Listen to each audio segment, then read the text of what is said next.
স্বামী এবং দেবর দুজনেই দুবাই প্রবাসী।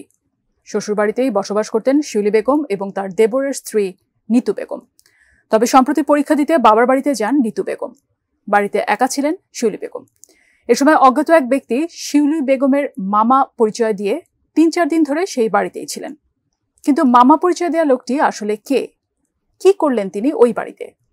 বিস্তারিত নাটোর থেকে বোরহানুদ্দিন বনের পাঠানো তথ্যচিত্রে সহকর্মী সাইমন প্রভার রিপোর্টে।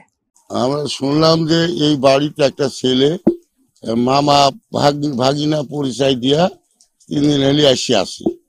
তারপরে আজকে সকালে শুনলাম যে মেয়েটা মার্ডার হয়েছে এবং তারপর পরই শুনলাম ওই যে ছেলেটা আসলে সে পলায় চলে। নাটোরের লালপুরের দুবাই প্রবাসী সোহানুর রহমানের স্ত্রী শিউলি বেগম। তাদের বাড়ির শয়নকক্ষ থেকে শিউলি বেগমের মরদেহ উদ্ধার করেছে পুলিশ। শনিবার সকালে উপজেলার চংধুপৈল ইউনিয়নের কামারহাটি তেনাচোরা গ্রামে এ ঘটনা ঘটে। আজকে শুনে তো একটা ছেলে আইছিল, আসার পর মামা পরিচয় দিয়ে উঠে থাকি ওই ভোরের দিক দিয়ে বলে আইসি মারিছে কি করছে দেখেনি জানি না। এখন বউ আইসি করছে যে মরি আছে, বউ মরি আছে, চিল্লা পাল্লা করেছে। তখন আমরা সবাই দৌড়ি বেড়া আইসি দেখি যে উপর মরি আছে।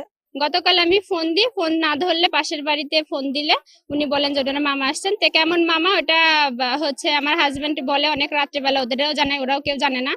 দিয়ে সকালবেলা আমি জানার জন্য আসি, এসে দেখি যে ওনার ওই যে যিনি হচ্ছে যে ছিলেন ওনার মামা হিসেবে তিনি ছিলেন এবং আমি জিজ্ঞাসা করাই বলেন যে উনি ওনার মামা। পরে হচ্ছে আমি অবস্থা খারাপ দেখে সবাইকে ডাক দিই এবং ডাকতে ডাকতে উনি পালিয়ে যায়। এক পর্যায়ে পালিয়ে যায়, কিন্তু উনি বলেন যে উনি ঘুমাইছিলেন। পরে হচ্ছে যে আমি যখন পালিয়ে যাই সবাই শব্দ করে, উনি যখন জাগ্রত হচ্ছিলেন না তখন আমরা যে পালস চেক করি আসলে কি অবস্থা, দেখি যে অন্যরকম অবস্থায়। নিহত শিউলি বেগম দিনাজপুরের নবাবগঞ্জ থানার হরিনাথপুর গ্রামের মফিজুর রহমানের মেয়ে। লালপুর থানার ভারপ্রাপ্ত কর্মকর্তা নাসিম আহমেদ ও স্থানীয়রা জানান, প্রবাসী সোহানুর রহমান ও তার ছোট ভাই রিপন আহমেদ দুজনেই দুবাই প্রবাসী। তাদের বাবা ঢাকায় গার্মেন্টসে চাকরি করেন।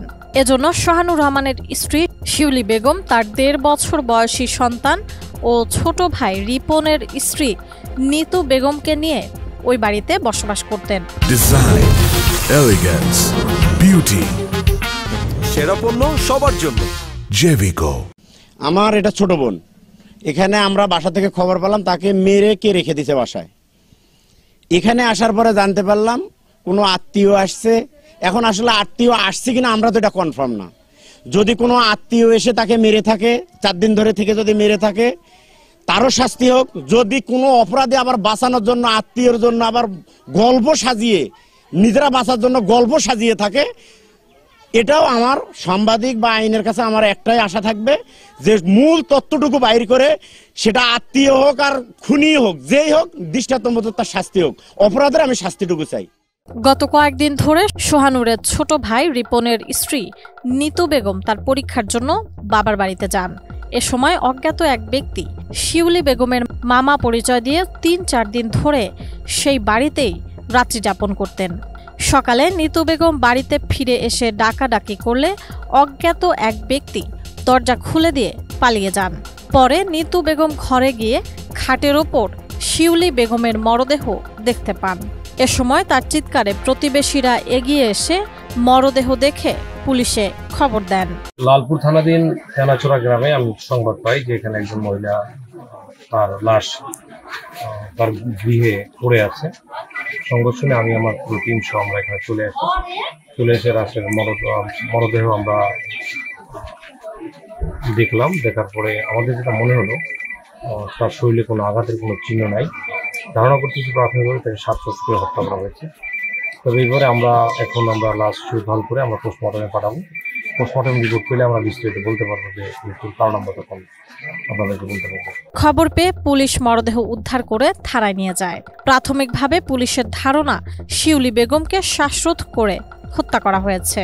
নিহতের শরীরে আঘাতের কোনো চিহ্ন পাওয়া যায়নি। ময়নাতদন্ত শেষে সঠিক কারণ জানা যাবে। তবে অজ্ঞাত পরিচয়ধারী ওই মামার এখনো কোনো সন্ধান পাওয়া যায়নি। বিষয়টির তদন্তে নেমেছে পুলিশের একাধিক টিম। সাইমন প্রভা, এটিএন নিউজ।